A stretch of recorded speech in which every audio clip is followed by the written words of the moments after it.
The French tanks of World War II, a tragicomedy of errors. When it comes to the French tanks of World War II, it's a tale of bewildering engineering, strategic naivety, and a sprinkle of that famous French charm, or lack thereof. Engineering misadventures. French engineers had a penchant for overcomplicating things. Take the Char B1, for example. This tank required two drivers, one to steer and one to operate the gun. It's as if the French believed their tanks should be as sophisticated as their cuisine, forgetting that simplicity often wins wars.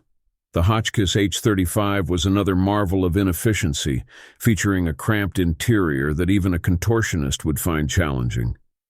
Strategic incompetence. The French military strategy was stuck in World War I, still believing in the impenetrability of the Maginot Line. They forgot that tanks are supposed to move. The French tanks, designed with heavy armor and firepower, were ironically perfect for a static defense, but utterly useless in the fast-moving Blitzkrieg that the Germans unleashed. Their deployment was laughably poor, often spread out and without proper support, making them easy pickings for the coordinated German panzers. Communication breakdown. French tanks were also a marvel of isolation. Many were designed without radios under the quaint assumption that semaphore signals would suffice in the heat of battle. This lack of communication rendered coordinated maneuvers a distant dream. It's as if they were reenacting battles of yore, where shouting across the field was the cutting edge of military tech. Theories and hypotheses. Why were the French tanks so bad? Some hypothesized that it was a lack of foresight. French military doctrine clung to outdated concepts, failing to adapt to modern warfare's requirements. Another theory suggests a cultural aversion to change and innovation, preferring tried and tested methods no matter how obsolete. There's also the argument that bureaucratic inefficiency and interwar budget cuts left the French tank program underfunded and mismanaged. The wasted potential of the Somme S-35.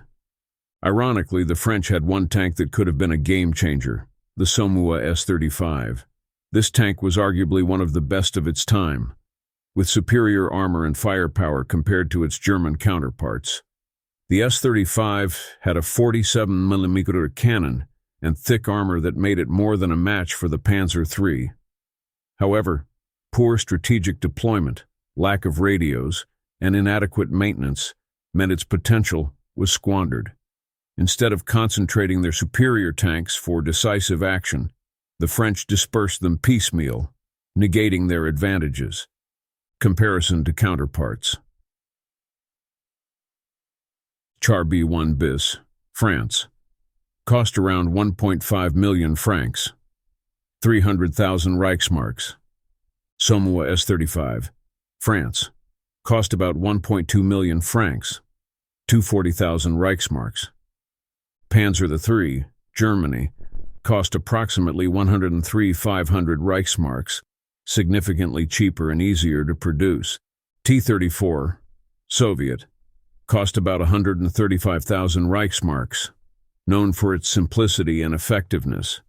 M4 Sherman, American, cost around 192,000 Reichsmarks, reliable, easy to produce, and adaptable to various combat situations.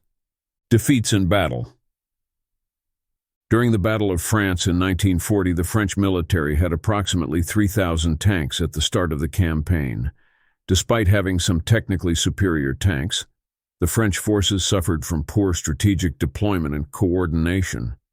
The Germans, with about 2,500 tanks, utilized their Blitzkrieg tactics to devastating effect. Battle of Hanut. The largest tank battle in the campaign saw the French losing about 160 tanks, while the Germans lost around 160 as well, highlighting the mismanaged potential. Battle of France.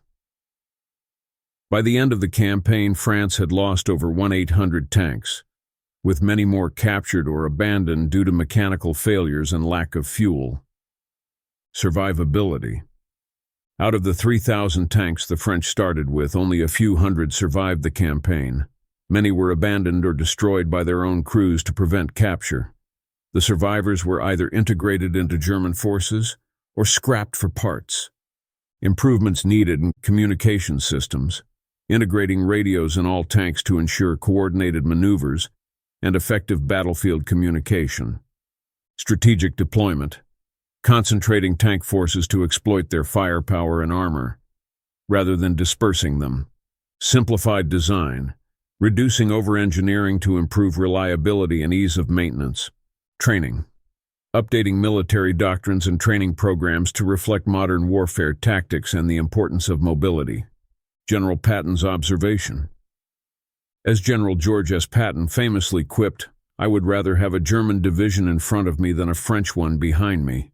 This sardonic remark encapsulates the dismal reputation of the French military's effectiveness during the war, further illustrating the catastrophic failures of French armor. In the end, the French tanks of World War II serve as a cautionary tale of how not to prepare for modern warfare. Over-engineered, poorly strategized, and lacking in essential communication tools, they were a tragicomic symbol of France's unpreparedness. The lesson? In war, as in life, sometimes less is more, unless you're the French army in 1940, in which case more confusion and chaos seemed to be the order of the day. Despite having potentially superior tanks like the Somme S-35, the French military's outdated strategies and poor coordination ensured that these assets were wasted, leading to their rapid defeat.